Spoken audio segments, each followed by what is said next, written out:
But I think at the end of the day, it's all up to the individual. Like, what are you optimizing your experience for? Are you just there to learn, grow, get paid, and move on, or do you like genuinely care about the success of the company? So I think it's kind of just finding the right balance in between both of those things. Because at the end of the day, the company, California, it's an at will employment state.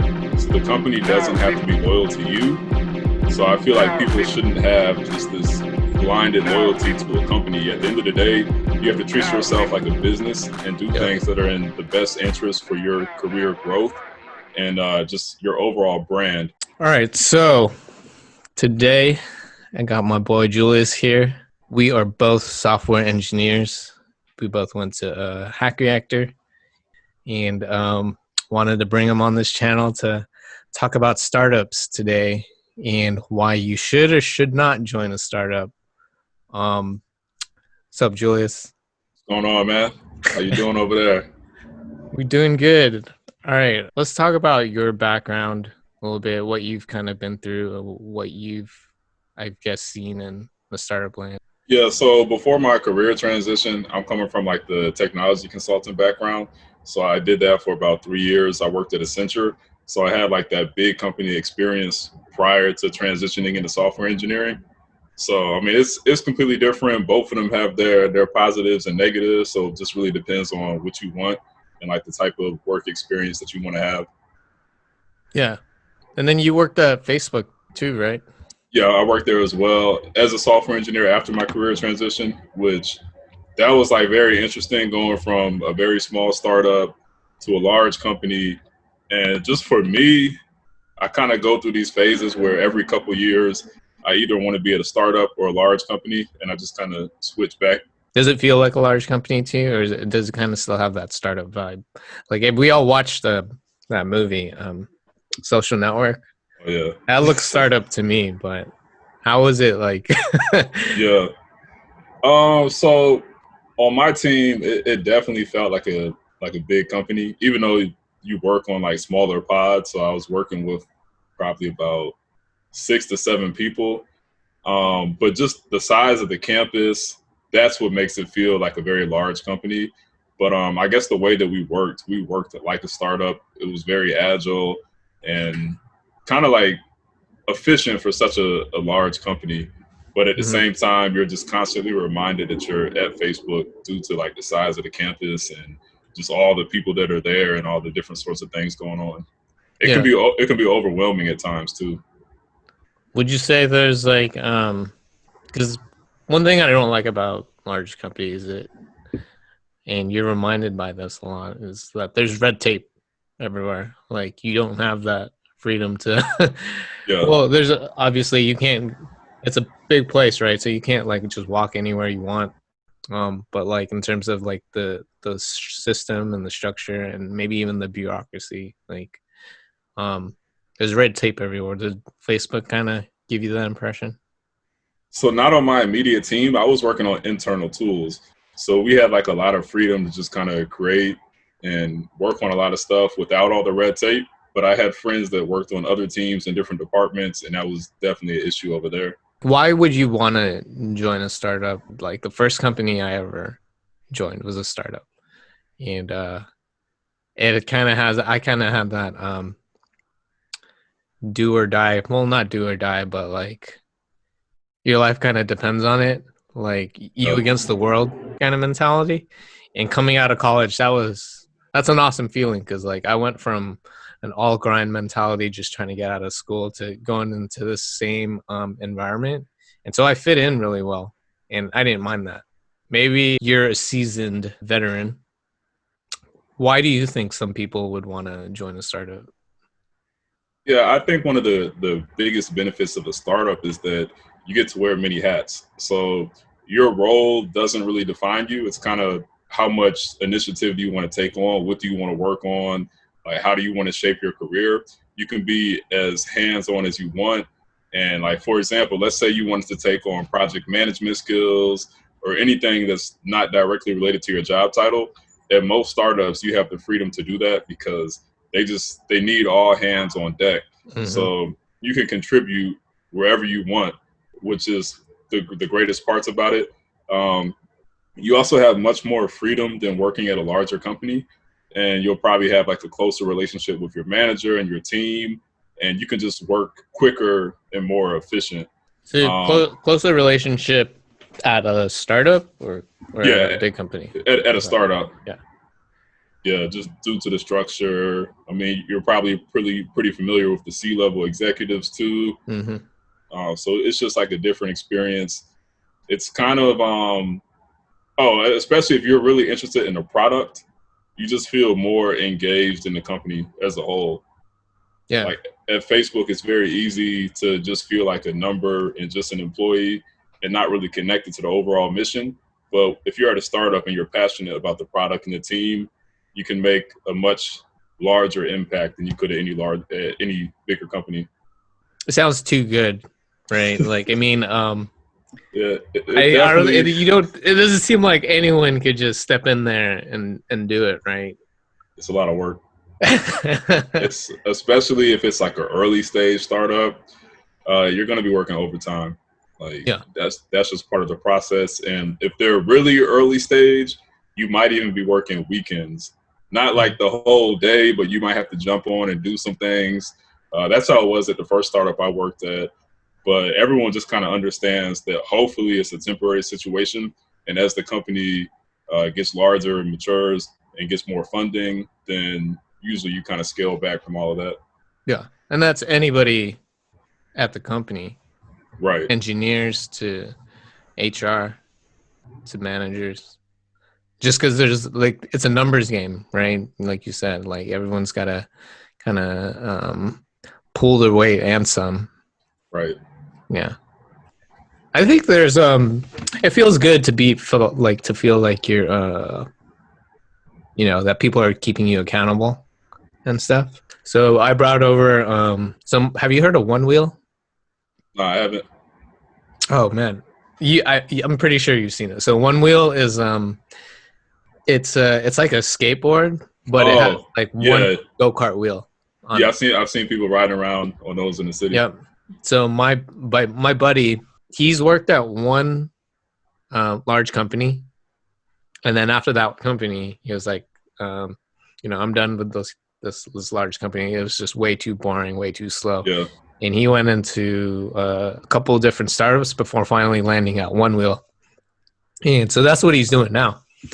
And from what he described it as, there's like tons of ownership. And then there's always that possibility that that company you're working for could be a unicorn. There's also the side where, startups don't last very long. There's always that like misconception. How much does that factor in when you're like looking at a company? Like, how would you, I guess, weed out the strong chance for becoming Yeah. a unicorn versus like, oh, they're not going to be around in like a year or two?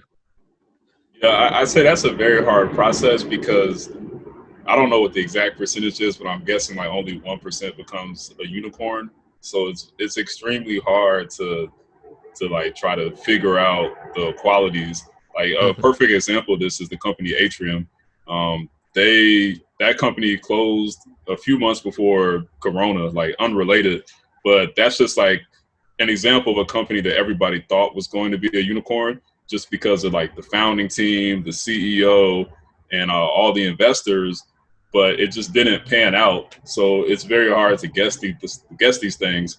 So for me, I try to align myself with an industry that I know is going to last. So the first startup that I worked at was in the healthcare industry. So I mean, they're going to be around. That company's still around. They've done another round of funding. They're extremely successful right now. So I think it's more so about picking the industry over the specific product. But outside of that, I don't really have a formula. So what's like not what's not a stable industry like Um, gaming I don't know. That's or kind of like competitive ones or yeah. yeah, Gaming that's pretty stable. It depends on what part of the industry they're in. yeah. Um, Another How example is about like human resources? Yeah, I mean, that's fairly stable. Maybe not right now during these times, but during like a regular economy when companies are hiring, that's Yeah. very important. Um, Another one that comes to mind is kind of like the Bird scooters. So that was a Mm. thriving industry, but due to COVID and people not being as active as they used to be, that company, I don't know if they went under, but I know I've seen a lot of layoffs on Yeah. LinkedIn. Okay. So that's an example of a company where the industry, I don't know, actually, you might have been fooled with that one because the industry is good and it's growing, but they can't really survive a pandemic. So that's Yeah. another thing that I'm adding to my criteria. Like, is the company pandemic proof? Yeah. I mean, I think in a way it's really hard to figure that out. Maybe that's not the question that if you're looking to get hired, if you're looking to get into a startup, like if a company's still gonna be around in a year, I think you do those like sanity checks. Like you're not just like walking into a death sentence. Yeah, I mean that's part of the process when you visit a company, you feel it out to see if people actually like being there.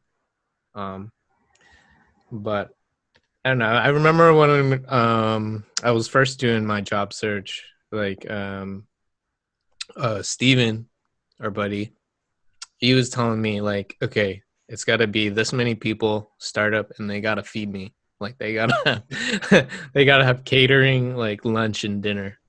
So that was his like requirements, Yeah, and I think that's how a lot of companies are getting you, even the big ones. But like, I don't know. I feel like startups, in a way, they lure you in. They all say they're gonna like, become a unicorn. That's what makes it hard, I think. right. Yeah, that's a big part of it. And I mean, you kind of do want that optimism. Like you want to Yeah. think that your company is going to become a unicorn. More times than not, that's not going to happen. Um, but back to the perks, that's a little bit different in the Bay Area because I feel like so many companies are offering perks. So Mm, if your thing is like food, gym reimbursement, it's very easy to seek out companies that provide those. that's true. Yeah, I would agree. so yeah, that's pretty easy in the Bay. I mean, not all companies do that, but if that's what you want, you can definitely find it. Yeah, I think that's what's. I think it's because of our industry. That's like kind of like the way to get software engineers and or any engineer in general to Yeah, feed them and give them all these perks. I kind of want to go a little deeper. I just have this thought that I think what hurts startups is if there are like bad apples. You know what I mean? yeah, Like bad apples, people that don't think that the place is going anywhere, or you could sense that from the top, but then sometimes they'll be like, oh yeah, yeah, yeah, we are gonna make it, right? But then uh if huh, you go a little bit down and you sense that there's like bad apples around, and you don't get this just from the interview, you get this once you're already in there, and right. you get the sense that like you know this company is not going to be successful or around very long, and I feel like that's like detrimental to culture. And I don't know, I kind of just want to warn people about that. Oh yeah, it can definitely be detrimental. So I think that should come first at all times. Yeah, I mean that's really well said. I think I mean that's how every engineer should put it. What's funny is that I think as Hack Reactor grads, I would say most of us were, yeah, we were having an identity crisis. Yeah, We were in the middle of rebranding ourselves, and so this kind of hits home a little bit closer to us because then, well, there's another saying for this, like fake it before you make it. yeah, Yeah, you got to really believe, in yourself and your brand, and I feel like that's why this really resonates with people like us. Depending on what I name this thing, I think a lot of people that are going to listen to this video are going to be like people in college, wondering what it's like to work in the industry. And yeah, I think being able to build a brand is really really important. I think you do that if you can do that from the onset. You know, you're setting yourself up for success. That's something that I definitely didn't do. I had no idea what the hell I was doing out of college. Um, hence the identity crisis, right? Same here. Yeah. That's actually why I went into consulting, because I had no idea what I wanted to do. So I figured that by consulting and having projects at multiple companies, I will kind of zero in on an industry that I wanted to, eventually make a career out of. And that's ultimately what happened. So one of my friends from Accenture, he's the one who told me about Hack Reactor, and he was like an engineer on one of my projects. So I was like learning a lot of software engineering from him. And then I finally decided to make that leap of faith. So I took a year of absence from Accenture and like started to learn programming. And then during that time was when I applied to Hack Reactor and got into the program and really got serious about this career transition. Nice. So your brand for yourself, it's taken a huge, like, I think for both of us, taken a huge change. Other than your resume, how do you put your brand out there? Any advice? Yeah, so I feel like especially nowadays, the resume is like a formality, but your real brand is in your online presence. So for a software engineer, your online presence is your GitHub, also your LinkedIn. And both of those are great. But in addition to that, you also need to attend these networking events and just get out on the field, meet other engineers, meet other hiring managers, and just talk to people who do different things. Because there's so many fields within software engineering. So it's just like a lot of stuff to learn and a lot of stuff to be exposed to. So if you hit those networking events, it's just kind of like the avenue to see what other people are working on and just kind of find out where your passions are at. Yeah, I mean, I think networking is important throughout your entire career. I had a buddy that he's a product designer. He came on. We did a recording about a couple weeks ago, and he thought networking was overrated. Which I got his point. Obviously, you got to work to get where you're at. For sure, you can't just rely on people. But there's something to be said about making those connections. It doesn't always have to be about a job, but it could just give you intelligence. I think absolutely the more you know, the better off. Yeah, it's just like extremely important, because somebody today who is like a coworker or a peer, that's going to be a future hiring manager. That's going to be a future C-level executive. That's going to be a future VC. So it's great to expand your network and just kind of meet as many people as you can in the industry, because you never know when you're going to have to call in a favor. Yeah. So it's like knowing the lay of the land, like kind of getting the sense of where people are moving, what people are doing. That's exactly what I was thinking. And to stay up to date on industry best practices. It's like a lot of these networking events, it's not just networking. Like at first you learn something, you might learn a new technology, a new framework, and then there's a networking component. So it's just a good way to keep your skills sharp and just make sure that you're always learning, especially in this field. We're only as valuable as like the latest stuff that we learn. And it's very easy to be replaced.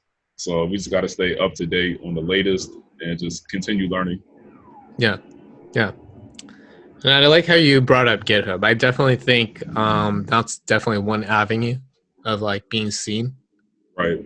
But my GitHub sucks. Oh, mine does too. I don't even share my GitHub like when people will ask for it. It's just like I'm in way too many private repos.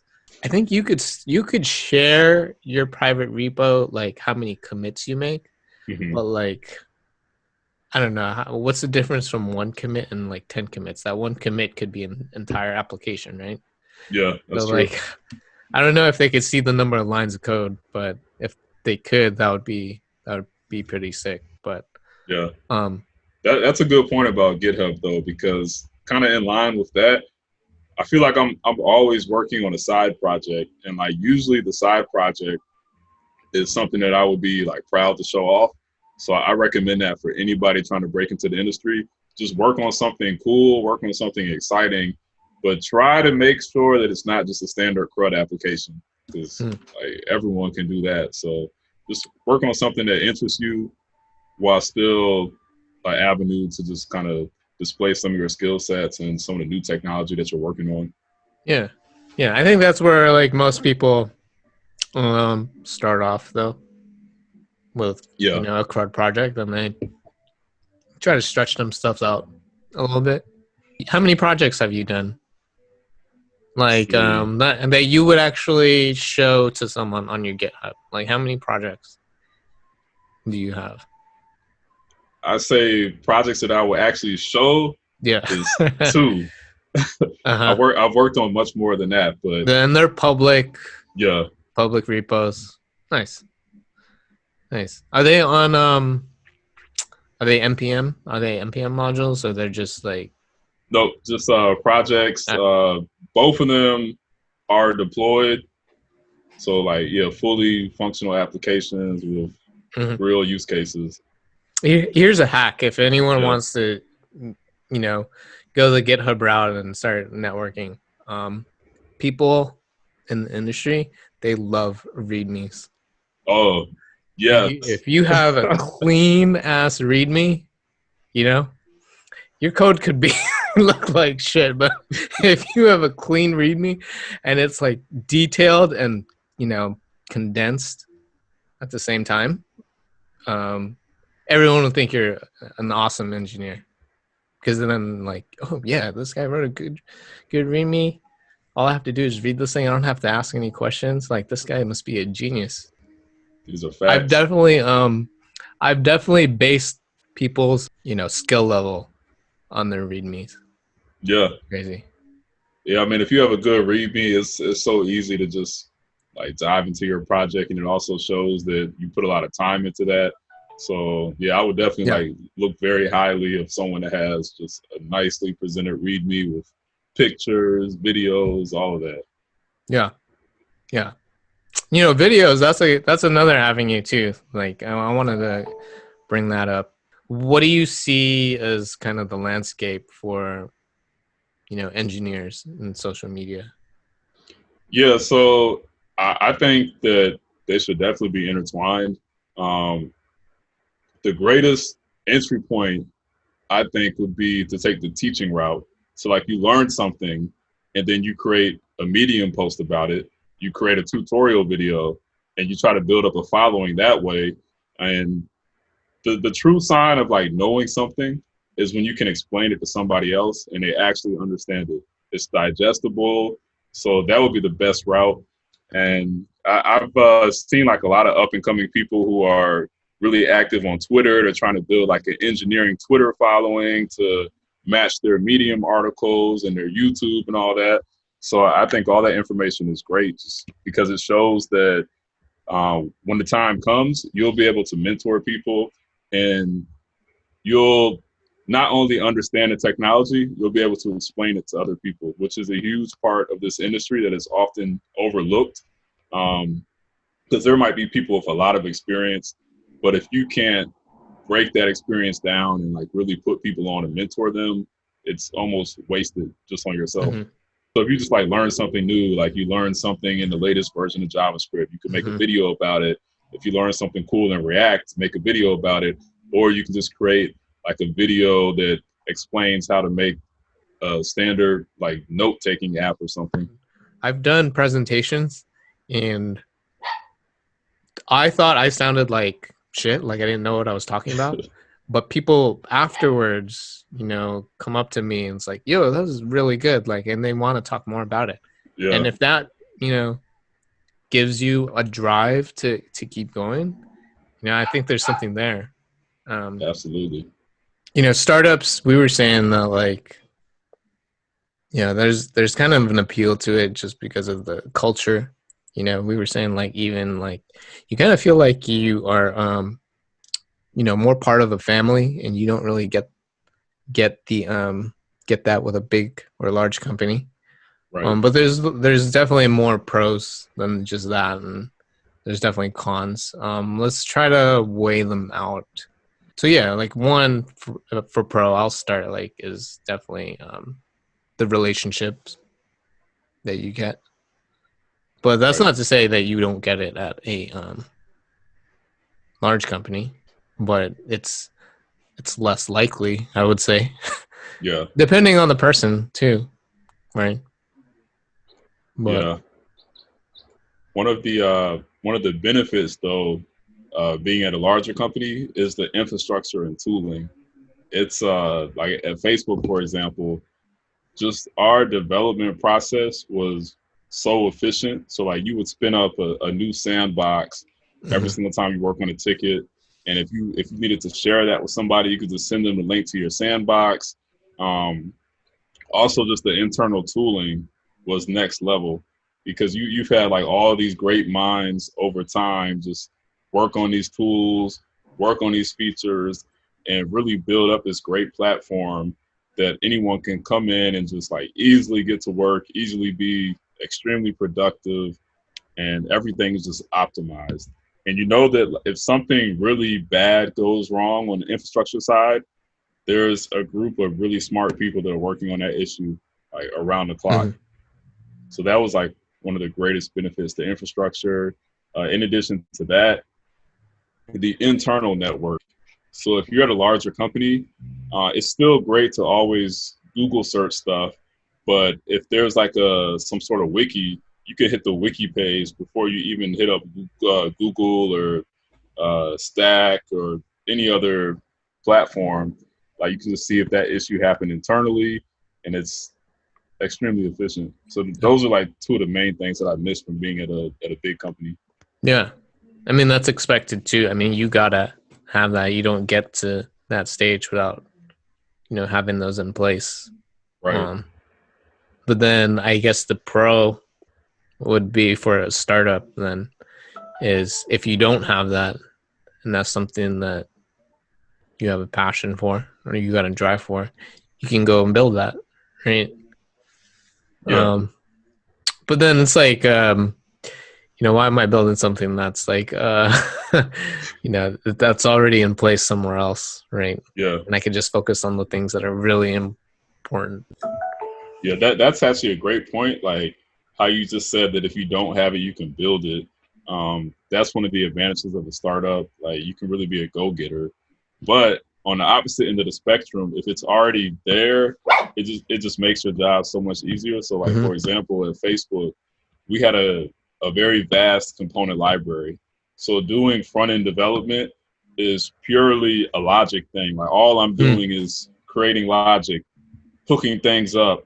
And I didn't really have to build any components. You have to do like some layout for CSS here and there, but for the most part, the components are plug and play. You're just assembling Yeah. the components and hooking up the logic, and you're able to develop so quickly when there's things like a component library in place. Yeah. I mean that's kind of a unicorn scenario. I don't think Yeah. that's the regular for every. Oh, yeah. It's I not. wouldn't say that's everything that happens at every large company. Facebook, I think, sets the standard. Not every large company is going to have like plug and play front end components. So cool thing is that when I was at BlackRock, there was a need to like really componentize things, and there was a VP who really had the vision, wanted me to join their team over in Atlanta to build something like you said, like a component library. And I think that is a pretty cool project. But the fact that I was at a large company that still hadn't done that, you kind of have to be like, it's kind of like the perfect storm where you scaled in such a way and you've brought in engineers in like the right time, and these just things just get aligned and you have all these verticals that just perfectly line up. I feel like only Facebook. You can't say that about many companies. Maybe just Facebook. Maybe Google Yeah. has that probably. Yeah, I think a big part of it is like just the leadership, because they have to be on board and like putting the time into developing a component library. But it's like after you have the component library, whenever I worked on a ticket, I would always think about how can I make this component reusable for the masses and not just my team. So like when you have the library, I think it just kind of creates a different mindset of truly wanting to use React to its fullest potential, or like whatever framework you're using, and try to make everything reusable and don't like do any custom one-off components. Yeah. Yeah. I think that's the trend. And I mean it makes everyone's life easier, but Yeah. for sure. Yeah, And there would be like nothing better than like me having to do something for my ticket, and then like, oh, let me check the component library to see if it are, it's all there. right there. You go ahead and copy and Yeah. paste. Yep. Yeah. I mean, as a developer, I like that thinking more logically, Yeah, putting pieces together rather than always everything's like custom made. yeah, I think custom made is you only like doing that one if I don't want to say if you like torturing yourself, because that's to me what it's like, and it could get repetitive, right? But I mean, it's like some people could say, oh, it's like painting a picture, like you're always creating something new. But I feel like that is just asking for like it's too specific. I think I don't know. yeah. It can start to feel like a waste of time when you're Yeah, doing these repetitive tasks. Like when you only want to focus on the logic, and you have to spend time doing the design work. If that's not your passion, for some people it is.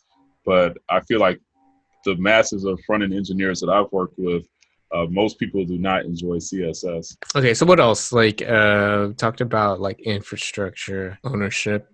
Another one is mentorship.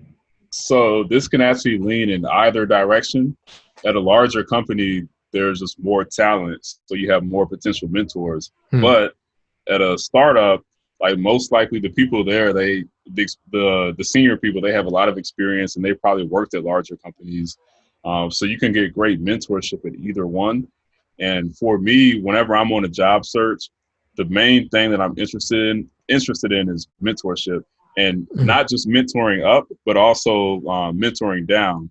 So that's like a good skill set that every engineer needs to really have. Like you need to be able to teach and learn. So I think that's a huge part of the process. So one of the questions that I generally ask whenever I'm interviewing is, how is the team structured?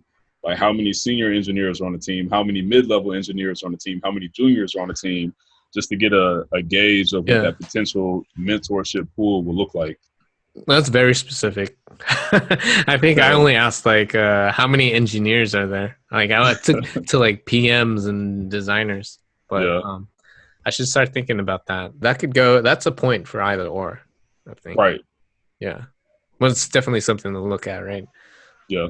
I mean, the perks, like at some of the larger That's a companies. hand. I think larger companies going to have more money. Yeah, It depends on the stage. You know, I definitely like the feeling of an unlimited budget, and yeah, I've gotten that only at larger companies. So if you join a startup, there's I'd say a majority of them are trying to save some trying to oh save yeah, money. they are. Yeah. Oh, you want happy hour? It's on you, man. Yeah, that was like kind of the biggest thing of like going from Facebook to a startup, is that there's certain things that you don't even really think about until you have them. And one of those things is like having access to free food all day, free happy hours on the campus. Like we even had a bartender that was like just for our floor. Every single floor has its own bar. And those are like really dope things that you wouldn't really think about on the job search, or at least I didn't really think about it. Then I got there and I had all that. And then when you go to like a startup afterwards and you don't have that, it's a bit different, but it's not necessarily a deal breaker. So, but then they all say like culture, okay, is the one thing about people like about startups. Okay, so other than maybe the team structure, and other than maybe the fact that you have a chance to build more of a family relationship with everybody. Well, what else contributes to culture, you think? Just the entire, us against the world mentality. I don't know if I would call that a pro though. Yeah. So, like, in addition to everything I spoke about, something else that I look for within a company's culture is diversity. So, like, how many women engineers are there? How many non-white engineers are there? At most of the Hmm. places that I've worked at, I've been the only black engineer there. At Facebook, at my current company, at my previous company. So those are all things that I look at. Like, I have some friends that work at companies that have multiple black engineers, because just being in the Bay Area, the typical engineer is either white, Asian, or Indian, and usually a male. So um, I feel like a lot of companies, they talk a lot about diversity and inclusion, but you can see if they're really about it by the way that their workforce is made up. Mm-hmm. So, I So mean, who do we give that to? that is, I mean, it's a Where are we very, gonna find that? Are we gonna more yeah. likely at the large company? So it varies. So at like a large company, you have two things. You have diversity and you have an inclusion.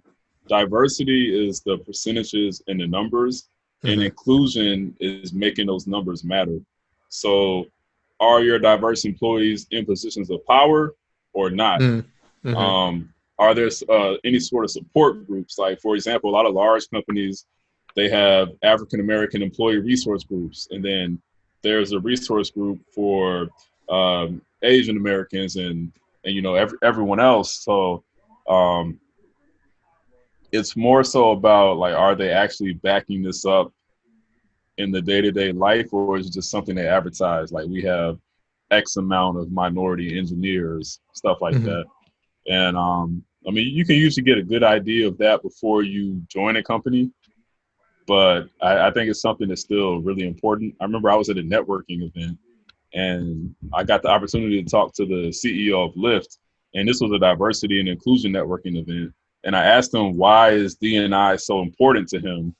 And his answer was that he wants his employees to represent the demographics that they serve, meaning that the Lyft workforce on the corporate side should be just as diverse as the consumers that are using their product. And I Mm-hmm. thought that was a great answer. And I think every company should strive for that.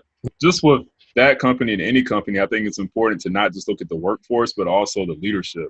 Like, is the leadership diverse, or is it just a group of white males?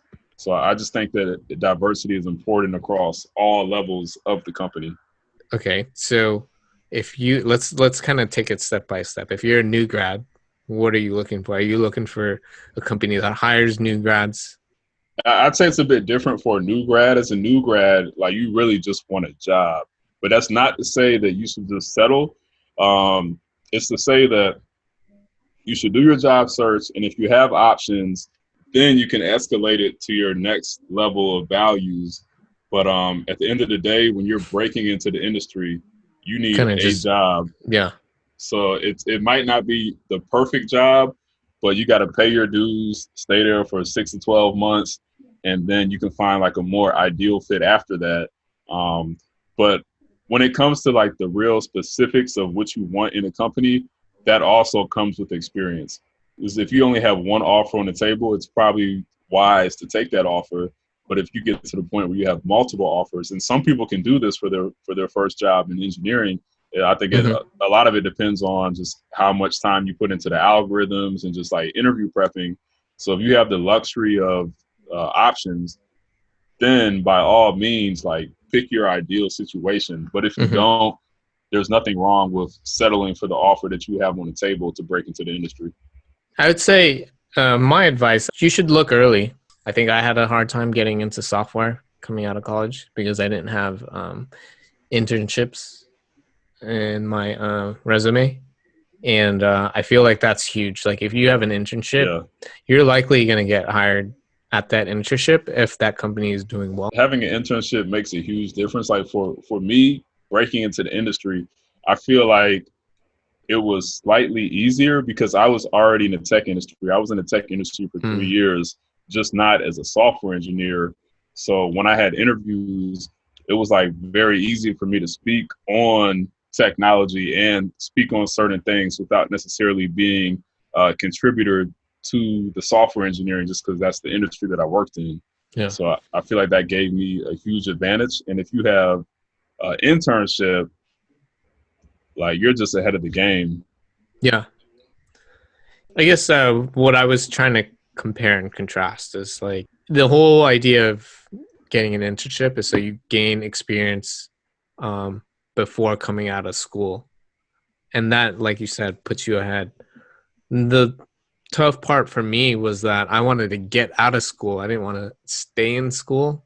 Yeah. And, sacrifice, a semester when I could finish up. If I were to do it again, like if I really felt like, software is where I want to be at, I would have looked in my senior year. Right. Man, I would even say that's too late. So my freshman year, the dean of students for the engineering program, I was an IT major. Mm-hmm. So the dean of students for my engineering program told us to just focus on academics and not worry about an internship till your junior and senior year. Mm-hmm. So I took that advice exactly. And then my junior year came around and I was trying to get internships and I would do very well in the interviews, but the final feedback was, oh, we really liked you, but you just don't have any intern experience. So we're gonna move forward with a candidate who's interned before. Yeah. And I'm just thinking, wait, what? This makes no sense. Like I was told by the dean of students to focus on my grades, my academics, and that the internships would come junior year, but they never came. And then senior year, the same thing. It's like, oh, yeah, we would like to advance, but you just don't have any experience. So it puts you in a catch-22 situation, which is the same exact situation that entry-level engineers will be in trying to get their first job. So yeah, I recommend doing an internship or working on like open source or a very extensive side project from day one. Like as soon as you decide that you want to be an engineer, if you're in school, if you're studying it, then definitely try to get that internship. Maybe not freshman year, but sophomore year and every year after that. Yeah, I totally agree. Maybe here's a hack for that. Like you don't have to like get a formal internship is another way of putting it. Maybe you just need to say, I'm going to just work for a week at this company. Just kind of like getting your foot in the door. Like, oh, someone that can give you a little small project to do and just say, I had this 1 week internship. Sometimes that's all you need, right? Just something to say. It's better than saying, oh, I've never done an internship before. That's a good idea. I actually tried to do that. So I got to the point where I was like so desperate to get an internship that I was just firing off emails, basically saying that and saying that I'm willing to work for free. I just want to build up some experience and be able to put this on my resume. Mm-hmm. So yeah, I think people should definitely, by any means necessary, try to take on an internship, whether informal or formal, just to build up their resume. And then when it's time comes, they'll have some experience to fall back on. Yeah. And I would say, I think startups, because of their lack of systems in place, they're more likely to just bring on, like, take someone off the street. Yeah. Right? So, yeah, that's true. But at the same point, I almost feel like it's easier to get a job at a big company, not because it's easier for internship, for an actual job. Okay. And so my reason behind that is that a lot of startups, they have very specific needs that they need. And if you don't have like the right experience, then you're not a good fit. But at a larger company, they have such a support system in place that they're able to take on people across all different skill sets, and they can train and mentor you to where you need to be. The only trade-off is that you have to destroy the interview. So your algorithm skills have to be next level.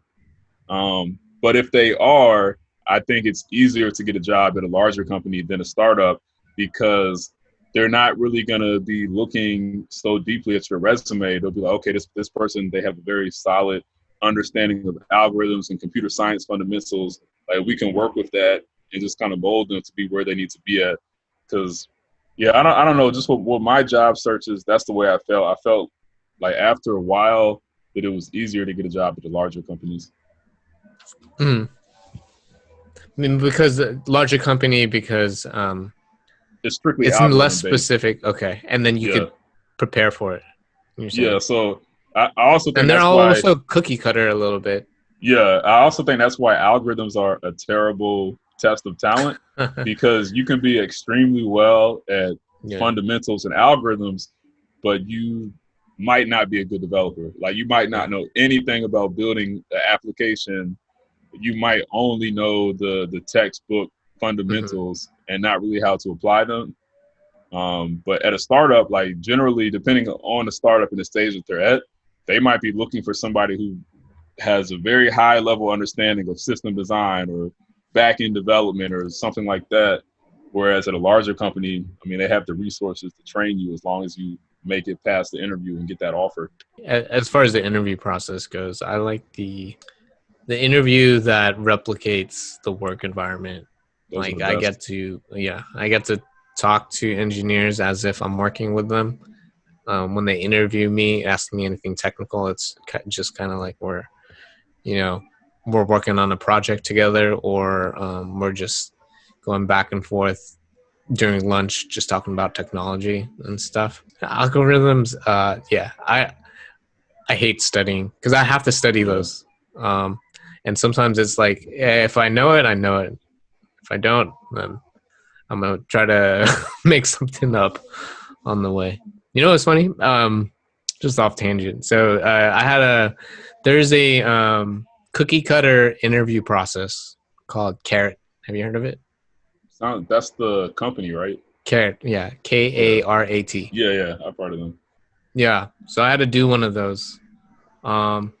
So they have someone, God knows where they're over at, but they're going to interview over webcam, and then they record the thing and then send it to the employer. So the employer doesn't even interview you. They just send you to like this cookie cutter company. But yeah, I got interviewed by this guy named, I think his name is Martin, whatever. I think he must have been in like Sweden or something. But I totally overthought the problem, and I was like, this looks like a graph problem. I'm going to use a graph data structure, blah, blah, blah, and I'm going to figure out this. Then like 5 minutes left. I didn't even solve the problem yet. I was still stuck on that problem. Then I realized, I could just, hard index this thing and use the existing data structure, not manipulate it. And I ended up solving the problem in the last 5 minutes. Sometimes, like when you study those things, you tend to overthink it. That's my thing. I don't know. I hate those interviews. Yeah, it's just like, do I want to spend my time studying, or do I want to do something fun? Yeah, stimulate yourself the right way. Exactly. Yeah. So I think that's ultimately what it comes down to. Like, it just depends on your career goals. Like, if you want to work there, by all means, like you got to put in that study time. You got to put in that work, and it will be worth it at some point. Maybe not when you want it to be, but you just got to stay persistent. A lot of people there, they did not get the offer on their first interview. Like, they might have spent years trying to get into those companies. Yeah. But if it's something that you really want to do, then go for it. If not, then I wouldn't even bother. I think, and this is my personal opinion, so take it as a grain of salt. If you don't have a job, don't apply to those companies, because it feels like you're putting your eggs in one basket. You might have you'll enjoy the process much more if you're already at a company and you're trying to move to a Facebook or Google, because then like when you don't get it, then you're like, oh, what do I do next? Well, you're at a job already, so it doesn't matter. So yeah, it's always good to look for a job when you have a job. Yeah, I can't really say that. It's kind of hard. I think a lot with COVID, I think there's a lot of people in the situation of, some companies just didn't survive and had to lay people off. Okay, before this, I don't want to make this too long, but I have a fun question. What we could do. Name 5 companies that you would want to work at. or you, maybe not just you, Yeah. but you would actually recommend, people to work at? Maybe based on stuff you heard, personal experience, from your personal network. Yeah. So for me, list of 5. Could be So industry too. okay. Yeah. So Just my make it first easy. choice would be YouTube. I actually interviewed there in my first job search. I made it to the on-site, but I didn't get the offer.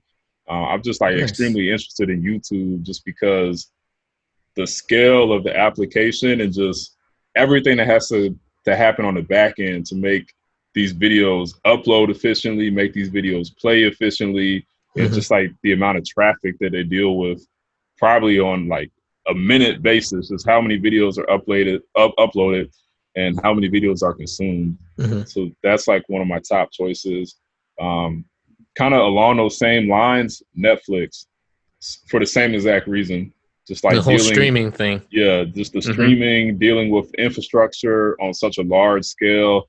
Like these are both applications that millions and millions of people use daily. So I think it will be amazing to like build the technology for that. Twitch. Yeah, Twitch is also dope. I'll put that on the list with those. Nice. Airbnb, that's another really dope company. I generally like to, every company on my list is going to be a company that I use except for Atrium. Mm-hmm. So like I use YouTube frequently. I use Netflix frequently. Mm-hmm. I use Airbnb. I think it's so efficient in the way they disrupted the whole hotel industry, hospitality industry is like Yep. just amazing. So yeah, those are 3 of them. What else? Um, hmm. Yeah, most of the companies on my list are larger companies right now. Yeah, I'd I say have, those are large companies for sure. yeah, I mean, I, Google, Netflix. Those are, yeah, those are oh, there those are is beasts. yeah, there is another company on my list. So it's this company called Vicarious, and they're a machine learning company, and they're just doing so much cool stuff in the industry. So that was like also another company that I applied to in my first job search. Vicarious. Vicarious, How do you spell that? Vicarious. Interesting. Yeah, I just feel like Sounds like a villain. Marvel villain. yeah. Vicarious. But yeah, that company seems really cool, and they're working on some big stuff now, and I'm sure they're gonna have like a real bright future in the ML Uh-huh. industry. What else is on my list? I'd probably have to do some research and like look at other startups that interest me. Oh, Stripe, Yeah. payment processing. Okay. I've built applications and I've integrated with Stripe before, and it is so easy to integrate with as a developer for your website. Mm. So just the So if technology you're behind building up your own website and using Stripe, it's pretty easy. it's a seamless process. Like they even Nice. have components, so you just drag and drop. You hook up everything on the back end, add your API key, and it makes payment processing so easy and efficient that yeah, I got to add them to the list. And Just off that's of, is that did you say that's a startup? They're still small. um, at this point, I wouldn't really consider them a startup No. anymore, but I'm sure they still They're have like upper more than 200 even. yeah. If I had to guess, I would say yeah. Yeah, that's interesting. And Let me then take a look. another one that I will add to the list is Plaid. So Plaid, they're also in the fintech industry, and I think they got acquired by Visa for like 4 point something billion. But that company is really dope too. That they basically make like a standardized API for accessing people's bank accounts and so banks can talk to other banks and like Hmm. talk to consumers and all that. Mhm. I might have butchered the explanation, but Plaid is really dope, and they're also in the fintech industry, so I would add that to my list. Plaid, like the shirt plaid. Yeah. Oh, okay. I might have seen that in my job search. Okay. So Yeah. you got a Also, mix of stuff that you use, fintech. Okay. yeah. And the fintech component, because like most, if you use any sort of application where you have to pay for stuff, most likely they're using Stripe or Plaid or a combination of both of them. Like any sort of app where you're linking your bank account, most likely they're using Plaid. Mm-hmm. So it still kind of goes along with what I said about I want to work at companies whose products I use daily. For me, I mean YouTube for sure. Like I've applied there. I've applied to Google twice now, and haven't gotten past the phone interview yet. I guess I know what. Here's another thing. Like sometimes, this is why I'd say don't, put all your eggs in one basket. Sometimes your interviewer it can depend. Sometimes you'll have a better interviewer. Yeah, that's a huge part of it. Yeah. And so I was close on the first time, and the second time, the guy was garbage. I'm sorry.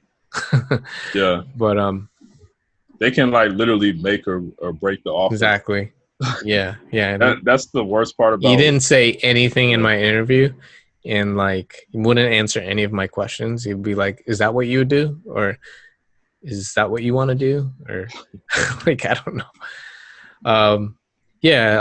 Google's kind of been like a dream company for me. It just kind of has that, I don't know, that glamour on your on your resume. For me, any fintech, I like fintech a lot. Any fintech is exciting. Not too old. Like I wouldn't say like go work at a bank. Yeah, I think I'd go with you on Airbnb. I think Airbnb is. I hear a lot of good things about their software teams. And they're really active in the open source space too, I think. Right. I think Facebook, like if you if you work at Facebook, I think the stigma is that you're in it for the money. That's the only thing. Yeah, it's funny. Like when I was there and I would ask people what they like about Facebook, just take a guess of what the first answer was. It wasn't money, but just take a guess what the first answer was. What they like about Facebook? Yeah, their favorite thing. I don't know. Work from home. The food. The food? Yeah. Oh, there's like over 60 different places to eat at on campus. Nice. The main campus, like Menlo? Yeah, on the main campus. Yeah. That sounds good. There are two companies I wanted to work at, DoorDash and Coinbase.